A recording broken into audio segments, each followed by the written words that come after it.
Hello friends, watch this video. This is a small library. Nowadays, arrangements of library is very necessary for school as well as home. പുസ്തക വായന എപ്പോഴും ജീവിതത്തെ സ്വാധീനിക്കുന്ന ഒരു അനുഭവമാണ്.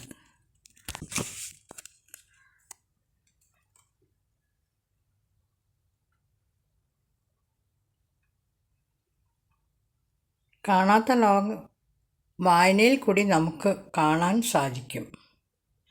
വിദ്യാഭ്യാസമാണ് വളർച്ചയുടെ കാതൽ. അത് മനസ്സിലാക്കി പുസ്തകങ്ങൾ വായിച്ച് നമുക്ക് മുന്നേറാം.